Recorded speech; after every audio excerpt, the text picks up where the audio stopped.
There we go. Recording is started. So welcome everybody for SUSE QE Tools Workshop on the 17th of March. And today we have a special production and live workshop about SELinux by Johannes. So Johannes, over to you. Thank you very much. So good morning, everyone. I know it's early on Friday.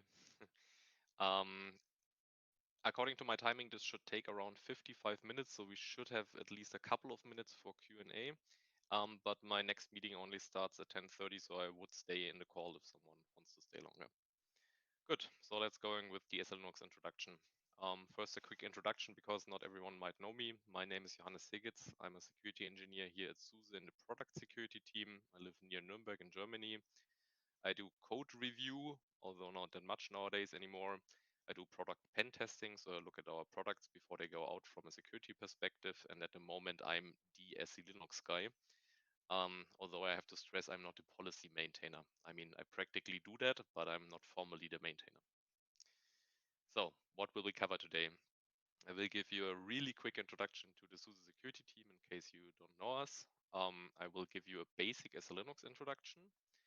And then we will do a couple of exercises on a Tumbleweed VM. So if you want to play along, please have an OpenSUSE Tumbleweed VM ready. Should be up to date. You don't need to install anything. We will do that once we come there. Just that you know, you can prepare that now during the talk. Also in the chat, there is a link to the slides, and there are the commands that you will have to enter, so you can just copy and paste them. Yep. So there was a short hand raised by Pavel. Pavel, you have a question?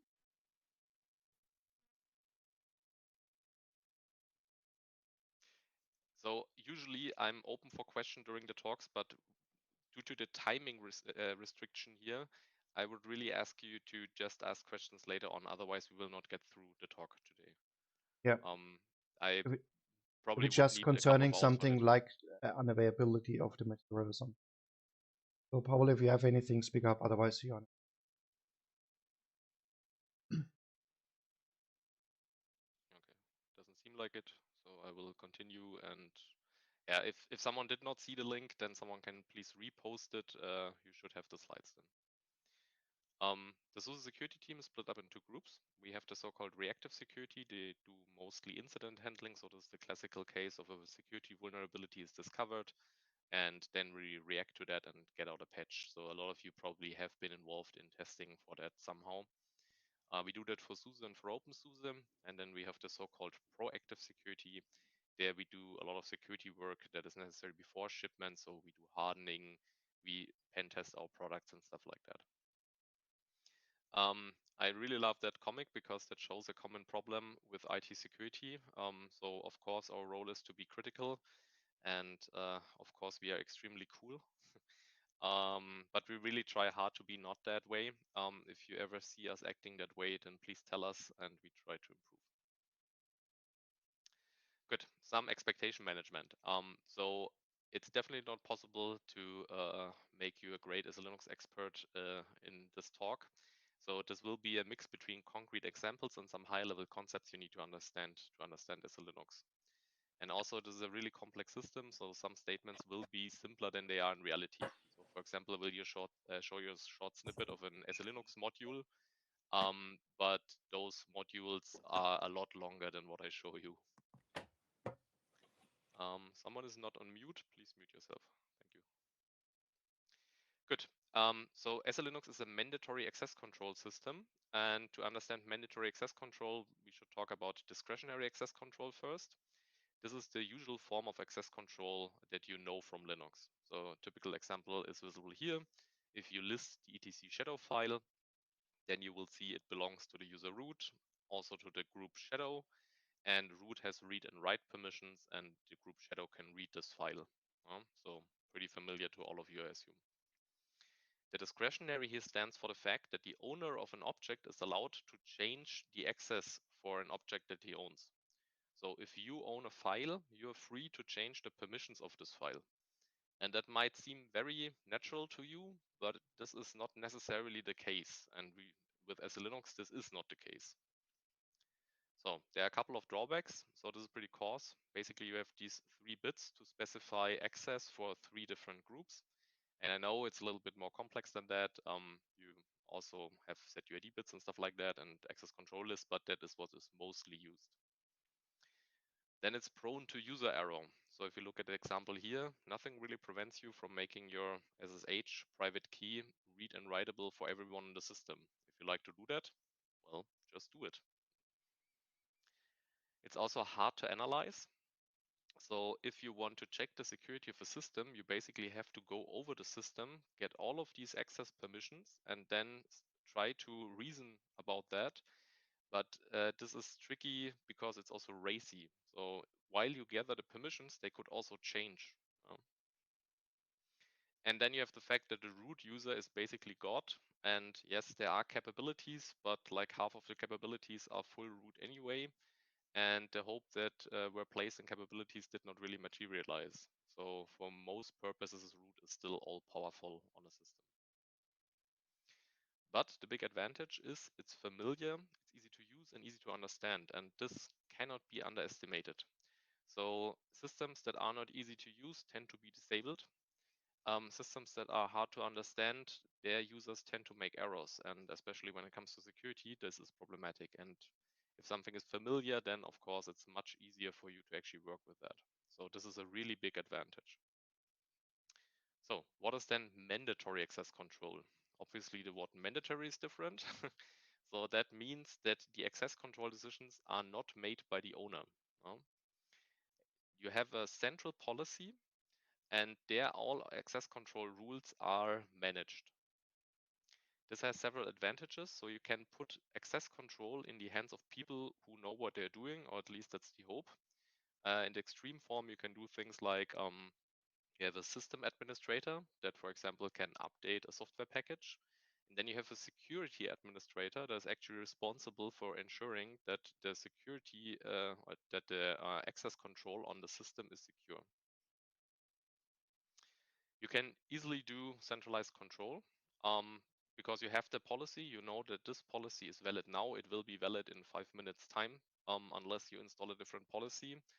And also just reasoning with these policies is usually a lot easier than reasoning about DAC systems. And quite often it's pretty fine-grained. So our SELinux policy has 300,000 rules, for example, and you can do fancy things like compartmentalization. That's the stuff that you know from spy movies. So you have a top level clearance, and because you are part of some kill team, you get to know the location for someone, but someone else that is not part of this team does not get this information because he does not have a need to know. So in high security environments like the military, you can do things like that with SELinux. Johannes, quick question at this point. How do you do compartmentalization when you just have one rule file that consists of multiple thousands of rules? Because the rules specify how this compartmentalization works. So that, for example, only if you have a certain tag, you are allowed to read information. Compartmentalization of the effect of the rules, not of the rules themselves. Yeah. Thank you. It also has a couple of drawbacks, so they tend to be harder to understand, pretty obvious, and you will definitely see that after a while. It can be complex to administrate. Also, unfortunately, a side effect of these systems, and the main thing really is missing experience. So especially for us, that's a problem. Good. Quick history for SELinux. So SELinux stands for Security Enhanced Linux. It's a Linux security module and was originally developed by the NSA, but you don't have to freak out. It's open source and has been reviewed thoroughly, so there is very, very likely nothing bad in there. It was released over 20 years ago and has been a major part of the Linux kernel ever since. And up to this point, it did not really play a big role at SUSE, but this is now changing. So first of all, it's already the system in SELinux, but it will be the Mac system for ALP. So we will be moving from AppArmor to SELinux for ALP. And this is the main reason for me to give this training today, because probably all of you will have to work with SELinux sooner or later. So what is the basic idea? The basic idea of SELinux is type enforcement. Every object has a user, a role, a type, a sensitivity, and a category. And if you put this all together, then this forms the so-called security context. So this whole string here is the security context. And you already see this can be a little bit long and complicated. The good news is that for your purposes, almost always only the type is relevant. So if you see a long string like that, concentrate on the type part. They are usually have a suffix of _t, but not necessarily, but most of the time. And then you can just concentrate on what permissions are assigned to this type, and this is good enough for 99% of your SELinux needs. So let me make you an SELinux expert with one character, capital Z. And that does not mean that I have like some strange worldviews that I want to express. But this is the command line flag you add to pretty much every command that will then either show you SELinux information or do the right thing in an SELinux environment. And with that, we're done. Have a nice day. Any questions? Jokes aside, let me show you how that actually works. Pretty much everything on an SELinux system has a security context attached. So the long string I showed you previously. So sockets, packets, there are over 130 security classes, probably even more. I did not check for this talk, but when I started giving these talks, there were 80. Now there are 130 or maybe even more nowadays. Mostly relevant for you are files and processes. So let's have a look at files. If you add this capital Z flag here and list the etc shadow file again, then you see the security context here. And as I mentioned earlier, you can concentrate on the type itself. So the type here is shadow T, which is not really surprising since this is the shadow file. If you do the same for processes, so add a capital Z here, then we just reduce this to only match for the postfix master. Then again, you see at the beginning the security context. And again, the type is the relevant thing. So it's postfix master T. Quite often you have a pretty good correspondence at what you're looking and the type. So if you have an obvious mismatch there, that might be already an indication that something went wrong. But that just needs a little bit of experience. So how does it work? First, normal discretionary access control is checked. So if you don't have read permission for a file already on that stage, then SELinux will not come into play. Then SELinux checks the access you try to do. And it's a deny by default system, so you don't have to disallow something, you just have to allow the things you want to allow. It's basically like a well-configured firewall where you also have a deny by default setup. And you can also think of SELinux as a firewall for system calls, because quite often you have a good correspondence between what a process does on a system call level and the SELinux permissions that it needs. So if you want to open a file, you will need the SELinux open permission. If you want to read the file, you need to read permission. It's not perfect, but it's a good way of thinking. And that also explains why SELinux will cause a lot more issues for you than AppArmor, because SELinux will do this on the whole system, not just a couple of daemons, but everything. Usually you think about subjects and objects. So here the subject identified by the security context user1, role1, and type1 tries the operations that are listed here on the object identified by the security context user2, role2, type2. So that's the way you think about access control in SELinux. If you want to allow that now with SELinux, then you can do that with basic SELinux statements. So first you define type 1 and type 2. Then you define role1 and role2 and make them compatible with the types.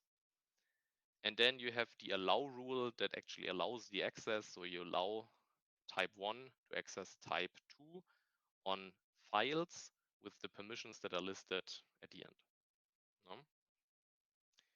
So this is extremely tedious. This will not really work if you try to do that for a complex system. So there are just way too many rules even for pretty simple programs.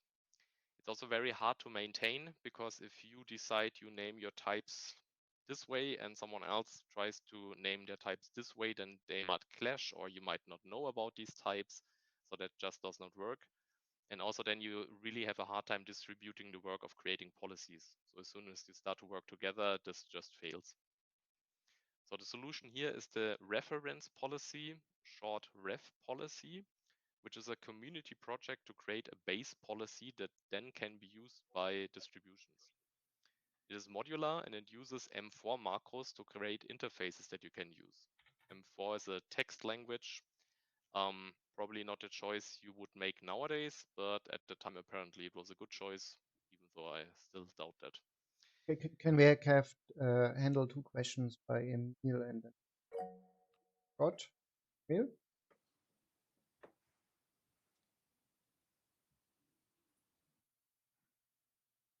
We don't hear you. 469, please.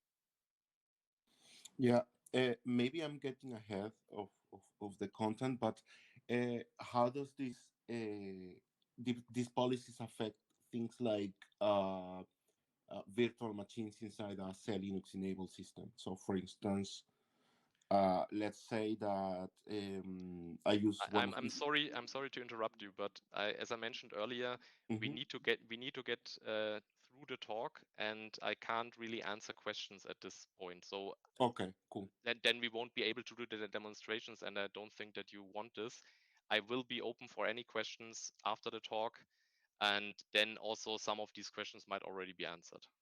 I'm sorry for that. Usually I'm happy to take questions during the talk, but it just does not work from a timing perspective. It's just too complex for an hour. Yeah, No, makes sense. definitely. Thank Go you. ahead. Go ahead. Okay. Thank you. It also contains custom modifications for various distributions. So if you compile that on a SUSE system, then you can set a certain flag, and then you will get special rules for SUSE. We do not use the reference policy. We use the Red Hat policy, which was branched off the reference policy a while ago, and basically is a different policy project by now. It has a big advantage that Red Hat did a lot of work on that, and the policy is really good, I would say. And we then adjust it to SUSE systems.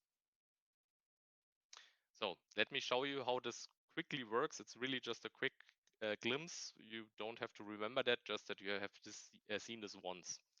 So policy starts with this policy macro call. You give it a name and a version. Then you define a type for the process you want to run and a type for the executable file. And then instead of having a lot of rules to allow the necessary permissions, you can just call the interface init daemon domain. That tells the policy if a file with the type arpwatch exect is executed, then please transition this process into the type arpwatch t. Then we realize we have some data files we want to use, so we want to have a distinct type for that to handle access to that. So we define the type first, and then we tell the policy, well, this is a file type.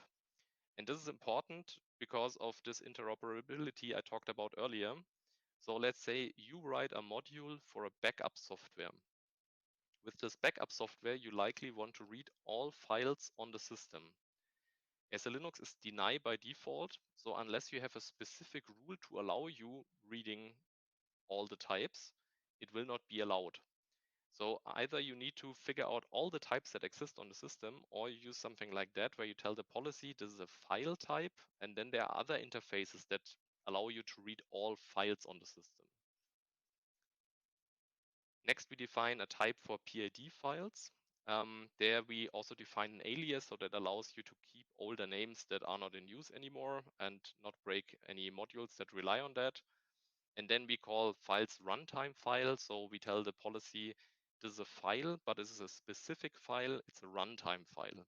Because, for example, your backup program might not need to be able to read PID files. They are runtime files, no need to back them up. So just a quick glance. It's a lot longer, the policy, and I will probably offer trainings where I show you how to do that in detail, but this will happen at a later time. To initially label the system, there are .fc files that have the structure you see below. So you first have a regular expression. Then the second field is a specifier that tells you if this matches for regular files or directories or anything. And then you have a security context that is applied. So the first line tells you that the ARPWatch binary will get the type ARPWatch exec_t. And if you think back to the module that I showed you, if this ARPWatch exec_t is executed, it then transitions into ARPWatch_t. This will be the type for the process that is actually running. You can have regular expressions there to really make this flexible. The important thing to understand here is this is only the initial context. So when we later install SELinux, you will label your system once. There the rules are used, and from this point on, SELinux types are created dynamically by the operation of the system. And if this goes out of step, then this is a very common problem of denials that you see with SELinux. So RestoreCon is one of the tools that helps you to fix that, and we will see that later in the demo. So how do you know if something goes wrong? If the audit daemon is running, which it basically is always, then you will see AVC denials here. So these are these long strings. I broke them up a little bit. It's type AVC, and you also have this lowercase AVC there that tells you this is an SELinux denial. Then you see what permission was denied. So the transition permission here was denied. You see for which process by the PID and also by the name. Then you also have the inode. This is quite often necessary because not always the path is visible like in this example. And then you have a source context and a target context. So this is what I previously called subject and object. So the source context kernel T tried to access the target context unconfined T. And it did that for the target class process. These denials are hard to read. It takes a while to get into this, but the important thing for you to remember is if you have problems and you see messages like that in the log, then it's very likely that SELinux is your problem. And I will show you later how to debug this a little bit. If you want to allow access in a policy based on these denial messages, there's a nice tool called audit to allow. It analyzes the SELinux messages, and then it generates rules to allow the access that was previously denied. The nice thing about this, it knows the ref policy interfaces, so it will not just give you the plain allow rules, but it will also check if there's an interface that basically does what you need and then just invoke the interface. And another nice feature, SELinux has something called booleans. That means that you can toggle the policy during runtime. So for example, if you have a web server running and if you have a web server configured that it reads a web page from the home directory of a user, then this web server needs to be able to read the home directory. But this is a dangerous permission because most people don't want that. So if your web server is compromised, you don't want the web server to be able to read your home directory. But since some people need this, there's a boolean for that. You can toggle that. And if you toggle that, then the SELinux policy will grant you the necessary access. And audit to allow helps you with that because it understands those booleans. And if the access would be allowed by setting a certain boolean, it will tell you about that. It's really important that you don't just blindly use that with every denial. You have to think first. And let me just go quickly back to the previous slide. If you get a denial like that, then at this point in time, you will likely not understand why this is an indication of something going wrong on the system and not something you want to allow. But here, the SSH daemon is running as kernel T. And as I mentioned previously, these two names just don't go together. Yeah? So we had postfix and it had postfix T, but SSHD should not really run as kernel T. So something went wrong previously, and then you get a denial for that later on. But allowing this denial would be the wrong thing. You need to fix the underlying problem, and that takes kind of a lot of experience to figure that out with SELinux. So don't just paste everything into order to allow and just allow everything that will result in a bad system. So with that, I would ask you to boot your OpenSUSE Tumbleweed installation, unless you already did this. And then we will set up SELinux on there and go into the demo section of this talk.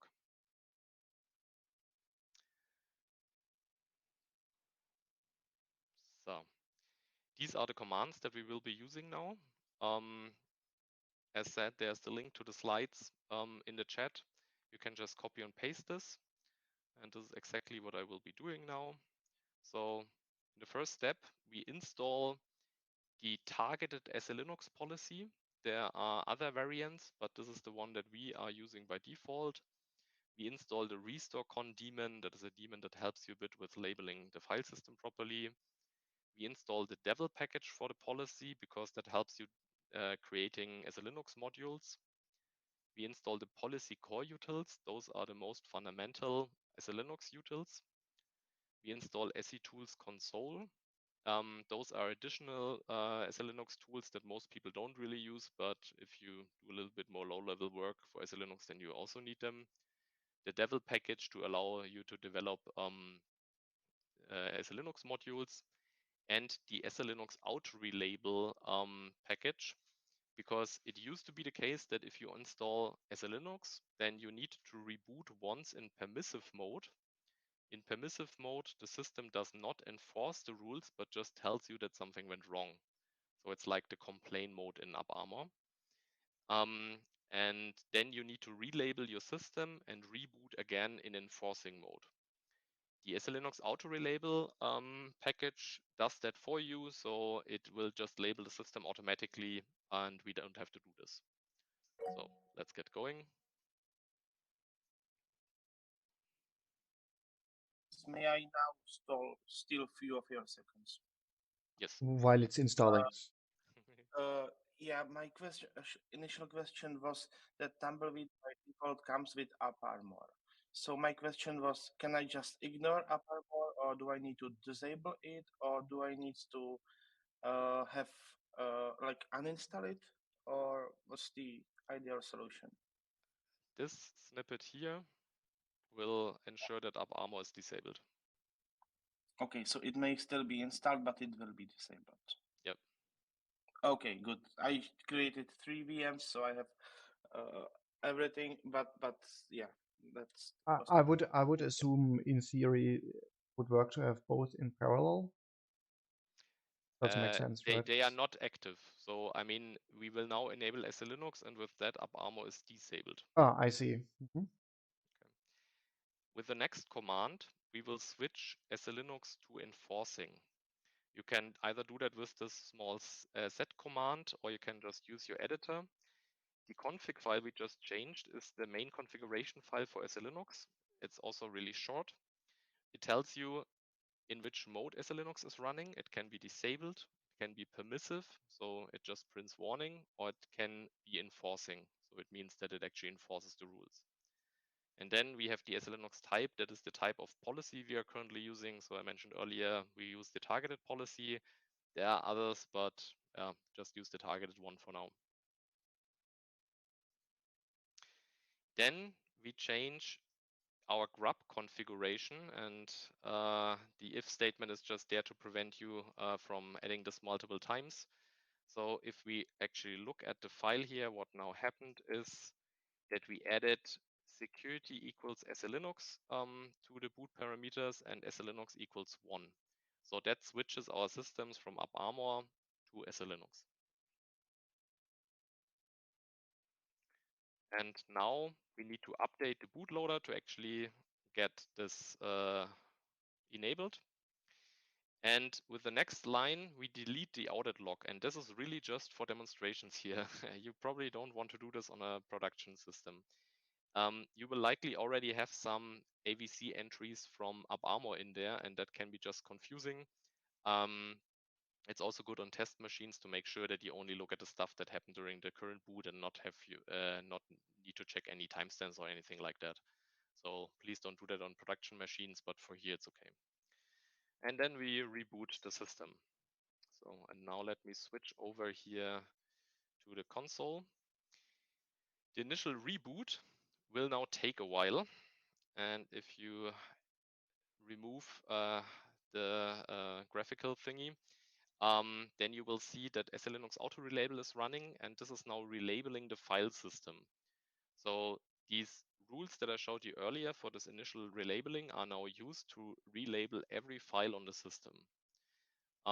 Depending on your file system, this can take a long time. So for a VM, this usually doesn't take too long, so it's acceptable to just do this here in real time. But of course, if you have like a 10 terabyte file system mounted and you have millions and millions of small files, then this can take considerable time. So since this is taking a second, any questions?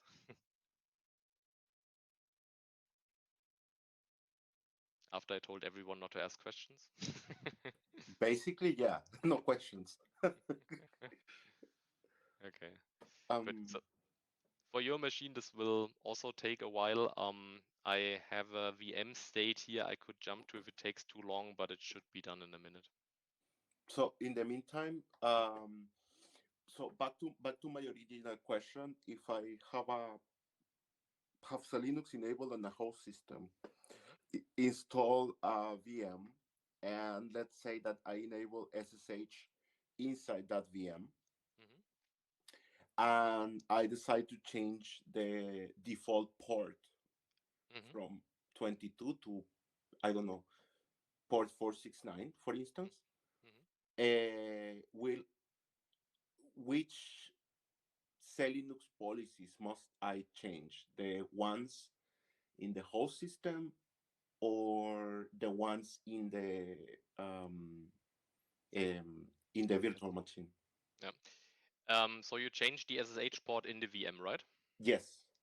Then you need to change this in the policy that is loaded in the VM, because on the host system, the system will confine the VM, and this is just a process running on the host system.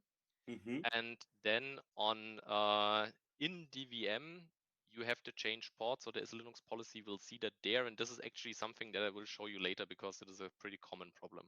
Amazing. Great. Thank you. You're welcome. So now we are back, and I SSH back into the machine, and you might have noticed I have a longer set shell prompt and something changed. So now I suddenly have this unconfined T here. So for me, that is an easy way of showing what I'm currently running with. So when you're in here, one of the first things you likely want to run is the command SEStatus, because that tells you the current status of SELinux. So we see SELinux is enabled. We see that we are in the targeted policy, and we see that we are in enforcing mode. Everything else in here is likely not very relevant for you in the beginning, but this is a good command to run in the beginning to just check what current state does your system have. Then you can have a look at the process list, and as mentioned, the capital Z is the magic thing you need to remember. If you run this here, then you get your process list, and you see here a lot of different security contexts in the beginning. And a lot of this stuff just inherently makes sense. So you have kups running, and it's running as kups DT. You have postfix running in various forms, and they have all their different types here. You also have kernel T. So I mentioned previously that this can be a problem, but of course the kernel itself with the kernel threads, they are running as kernel T. But if we check for the SSH daemon, so let's quickly grab for that, then we see the SSH daemon runs as SSH DT. And this was the problem previously with the denial that we saw there. Some transition went wrong. It did not properly transition to that, was still running as kernel T, and then you saw a denial. So this is something that happens extremely often in SELinux systems. And that's the reason why you need to think about these denials before you just allow something. When you see your system looking similar to that, with a lot of types that basically match the processes that are running, then your system is likely good. If not, then something went wrong. Now look a bit at the files. First, we look at the root file system. And again, here we have a pretty tight correspondence between the types that we see here and the actual directory names. Again, if you see major mismatches here, then something went wrong with the labeling, and then your system likely does not work well. You can do something similar here for the var directory. And again, a lot of types that make sense, but not for everything. So for example, here, this MPI selector thingy does not have its own type, so it falls back to the default type of var_t. And if you see SELinux problems, then checking the types of the files that are used, either the executables or the accessed files, can very often tell you why this problem occurs. If you run into problems like that, you can use restoreCon to relabel your system, and you can call it recursively with verbose output, and the end tells it not to act. And let's not run this on var because I know that I have a mislabeled file here under run. So let's run this for run instead. So here it tells you that it would relabel this file from this current security context to this security context. What's the meaning of the application restoreCon? So it restores something to the level how it should be, right? Yes, to the types that are configured in the policy. So why does it tell me now for a system that it would relabel the very same file when I didn't do any changes in? Where could that come from?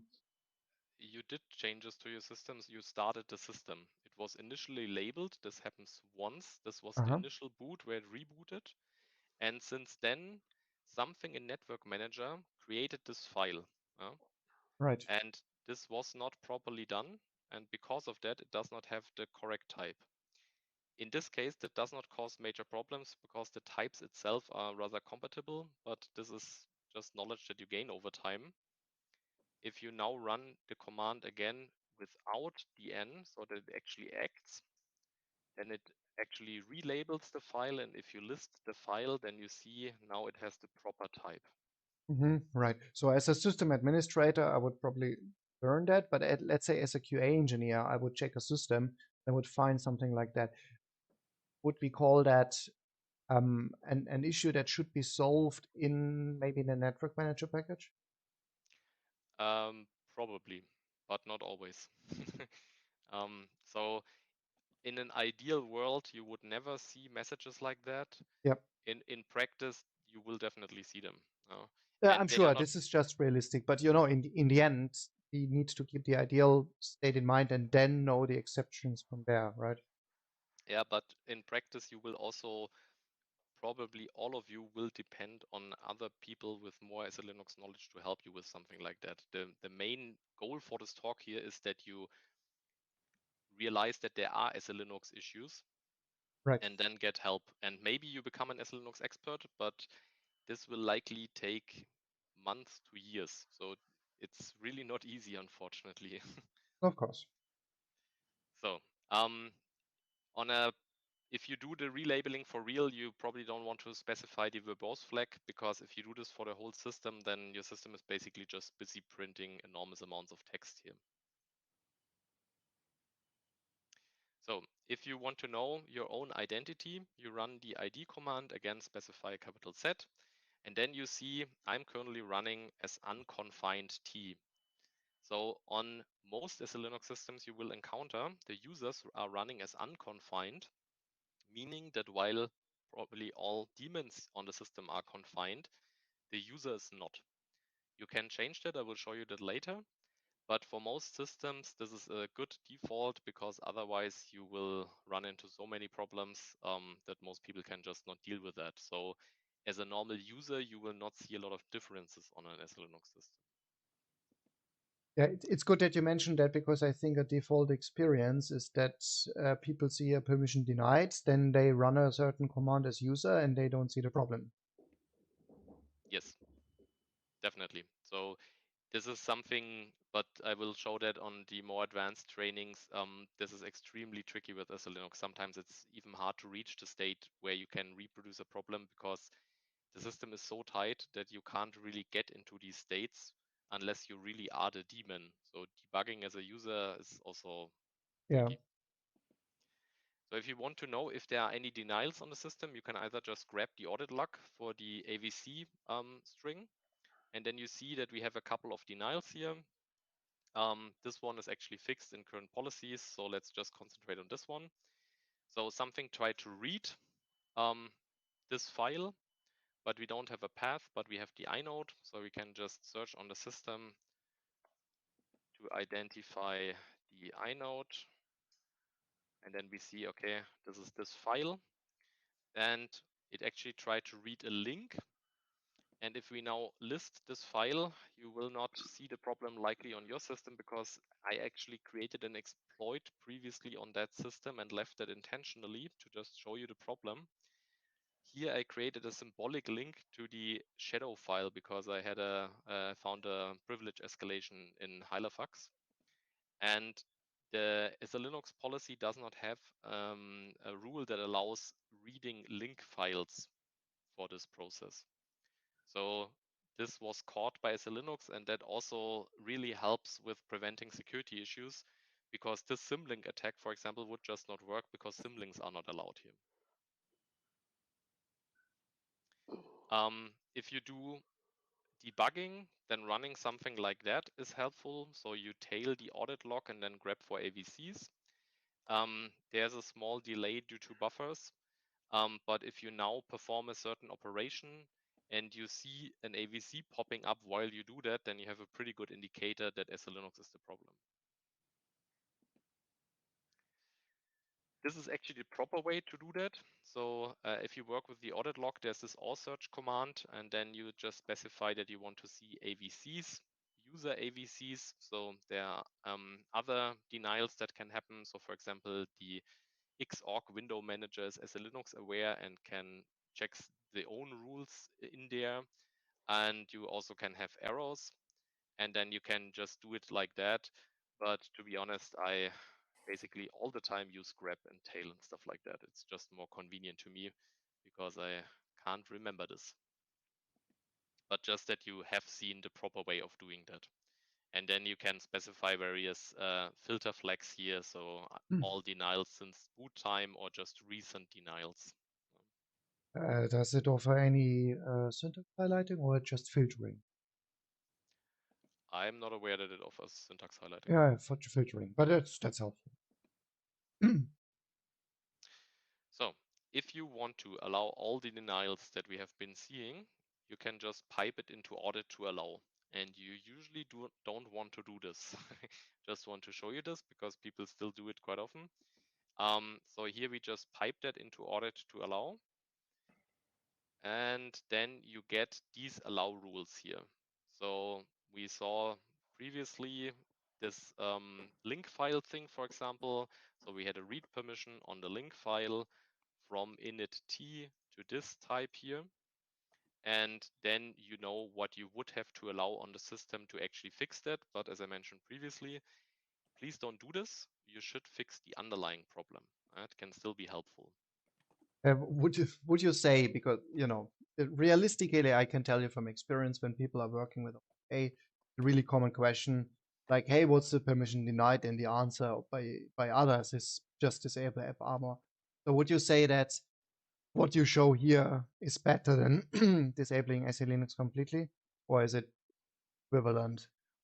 It's actually worse because then you get into a policy state that will not be debuggable for other SELinux people, because then you change your system and then something that should not work suddenly works on your system, and that is usually not something you want during debugging. So. Right, so it kind of looks secure. You give the feeling like, yeah, I have SELinux, but you don't. Also, you can fully expect that this will not be allowed. So we need to run our testing with SELinux enabled. Otherwise, we will just break customers left and right. So while this might have been acceptable for AppArmor, it for sure will not be for SELinux. If you specify a capital R, then this command will use the policy interfaces. And the output here is a little bit long and confused, but let's just concentrate on this one, for example. So instead of giving you an easy allow rule, it checked, okay, there is actually an interface that allows you to read and write tempfs files, and then it just calls that with the right type. So pretty much always you want to specify minus capital R. So SEManage is a tool that allows you to manage your SELinux installation. It has a couple of commands here, and I will show you some of them. So the first command that is important is SEManage login. That tells you which Linux users are mapped to which SELinux users. And this can be confusing at the beginning. You have a default of the unconfined user. So this is what I mentioned previously, that by default users are not confined by SELinux. But you can change that for individual users. So I did this here for the user Johannes to map to the user U. And this is a confined SELinux user that restricts the user. And let me quickly show you the effect that this has. So again, I log into the machine as Johannes this time. And then you see in my prompt this already changed. So if I run ID -z, then you see that my type is not unconfined T anymore, but user T. And this has a lot of effects, but the easiest to see effect is to when I list the processes, I'm suddenly not able to see the other processes on the system, but only the stuff that I launched or that is belonging to me via systemd, for example. So that helps, for example, against attacks where some other user enters a command where they have the password in the command itself. So I could monitor the process list and get the password this way. But since I'm constrained here, I can't do this anymore. This is a little bit more advanced. For most cases, you really always want to use this unconfined T, because otherwise your life is going to be really, really tricky.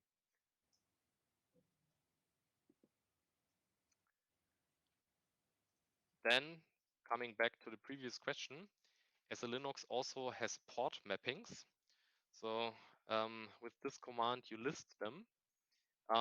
Let's grep for SSH. And then we see TCP port 22 is mapping to SSH port T. And that means on this SELinux system, the SSH daemon can also only bind to port 22. So if you want to change that, then you either have to add an additional port to allow both ports, something like we can see here, or a port range, or you just changed it to a different port. This can all be done with this port command, and the help basically tells you how to do that. Then we talked about the labeling rules for the file system, and fcontext allows you to list those rules. So this will be quite a lot. So these are all the rules that are currently enabled on the system that specify how certain files should be labeled. So for example, everything below this directory, all files will get this type here. With this fcontext command, you can also change that. So if you have a non-default path on your system, if you, for example, have your web server under /web server, then you need to tell the SELinux policy so that files get properly labeled and that this works on your system. This is also, so this is a nice thing here. There's also this equivalence concept in SELinux, so you can tell that certain directories should be treated as if they were on a different path. So since we have our etc directory now under user etc, we just told it, well, this is the same as etc, so please apply all the rules that would apply to etc to user etc.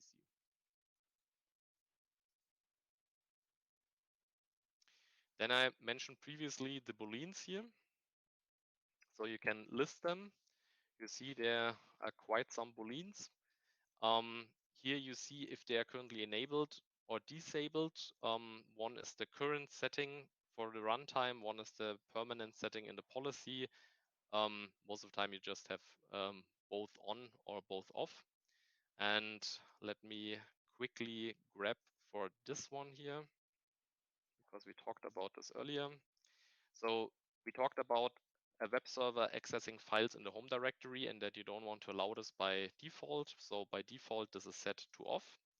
But if you have a web server that now tries to do that, you can change this boolean like this. So if you now list this again, you see that this is enabled now. And from this point on, the web server would be able to read files in the home directory. If you see denials and if you call audit to allow, then audit to allow would tell you to call this boolean. Works not perfectly, but works reasonably well. So yeah, really well. So how do you actually debug an SELinux problem? So first you check for denials. This is the really important thing. And if you remember two things from this talk, then please remember capital set and check for denials. So if you are on a system where SELinux is enabled and something breaks and you can't figure out why, then check your audit log and see if there are denials that happen when you try this operation.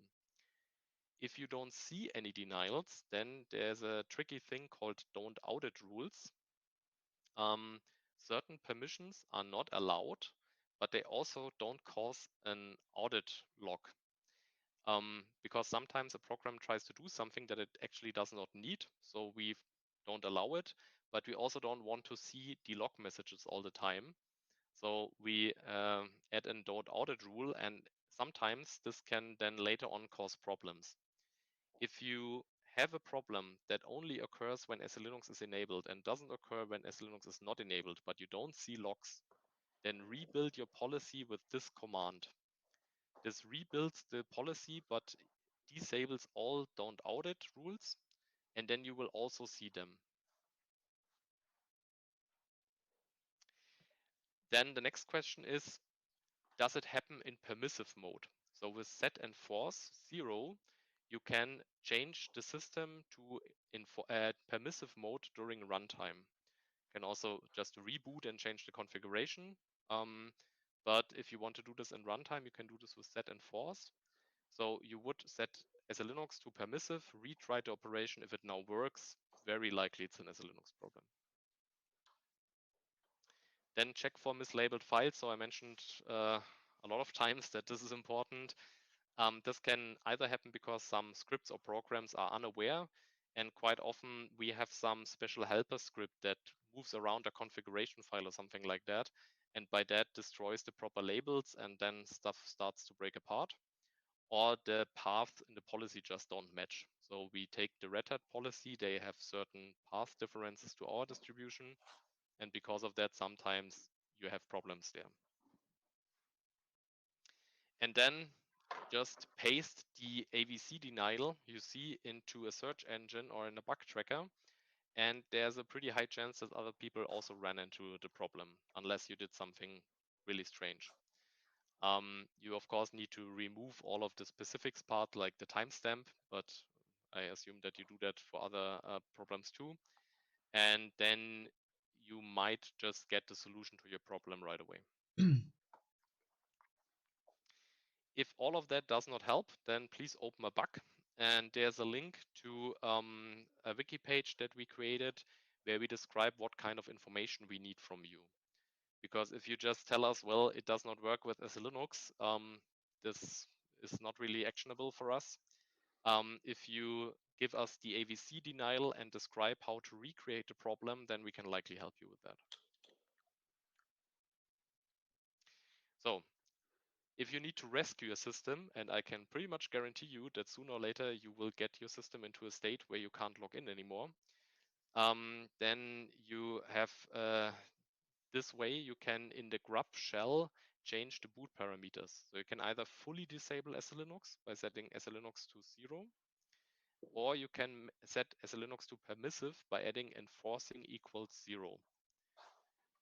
Please, especially in the beginning, don't enable SELinux on systems where you can't physically get to or have any way of changing the boot parameters. I have some really bad experiences with that. and you don't need to do them for yourself. Johannes? Yeah. Quick question to this one. Does the kernel parameter override the setting in /etc SELinux config? Yep. Yep. And with that, actually perfect timing. I timed 55 minutes for the whole thing. So first of all, thank you for your attention. And now you can hammer me with questions if you like.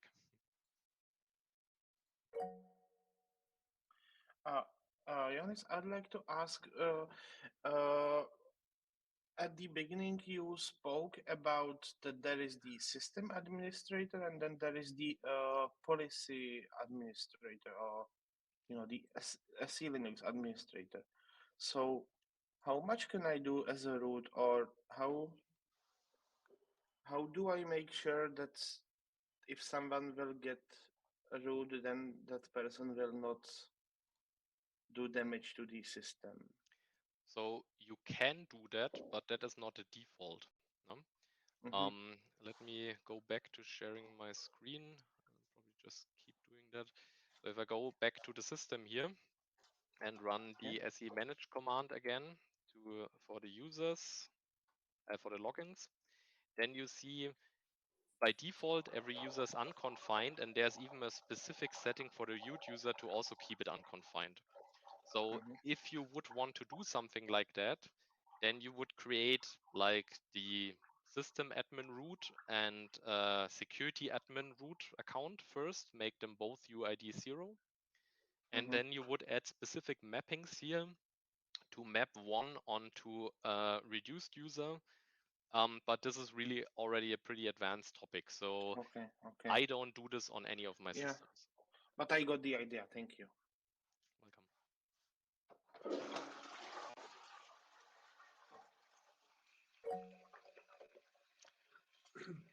Any other questions? Yeah. Try to read the chat a bit. Actually, because you showed set enforce, who is able to disable enforcing mode? Is this confined to the unconfined context? And how can I prevent this from happening? By default, the root user, when he's unconfined, can do that. Normal user that is unconfined can't do that because you have first discretionary access control, which would prevent that. And then the SELinux kicks in, and there the unconfined user can do that. If you want to prevent that, there is the possibility to tell the system that dynamic changes are not possible. So that if you want to change the mode of SELinux, that you have to reboot for that. As far as I know, Red Hat is actually moving to that. But since we are just starting with SELinux, I don't want to do this for our systems, because that just makes debugging a lot harder for most people, and it's going to be tricky anyway. Is this just a Boolean that can be set? No, this is something that you specify while building a policy, but I need to check. I didn't do it up to this point. Okay, thanks.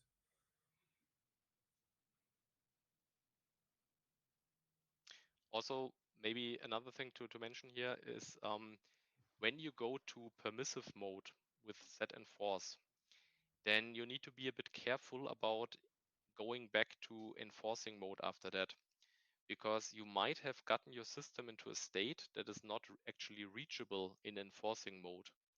So if you then go back to enforcing, things might start to break in strange ways that you can't explain, because the system should have never gotten into this state.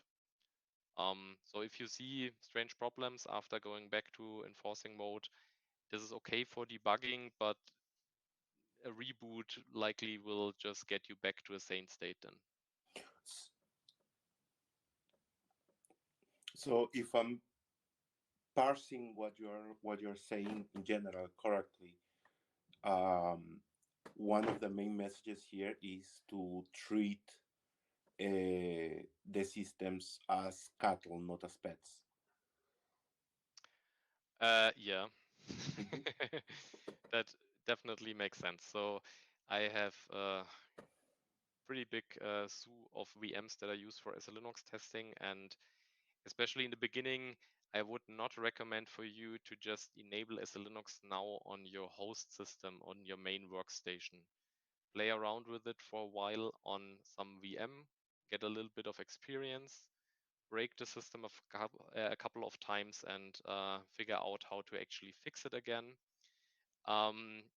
But only then you should move to enable SELinux on your host system. And in general, I would encourage you to do that, because with ALP we will move to SELinux, and all of you will for sure be involved in this in some shape or form. Yeah, I'm already running micro OS with SELinux enabled in a personal server, and I've had already quite few hiccups here and there. Yep. Particularly logging myself, having myself out, locking myself out of the system.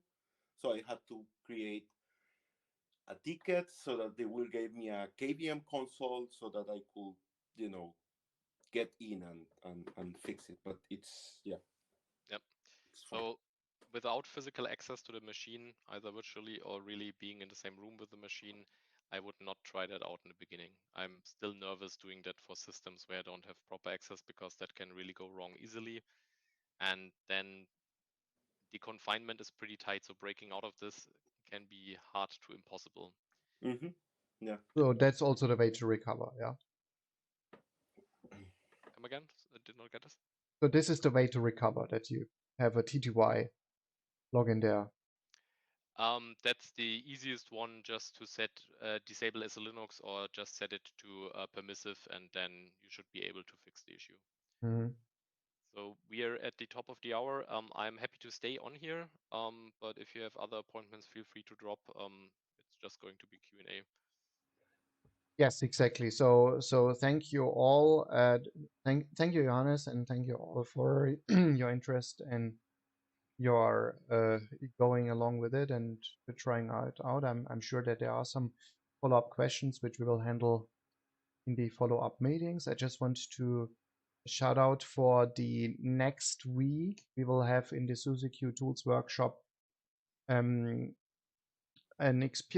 will talk about experiences with the general hardware backend with laptops, desktops by Marek. So we already had an overview of backends recently regarding Raspberry Pi. So the next one will be about general hardware. And after that, in follow-up meetings, we will talk about other backends in more detail. Awesome. Until then, see ya.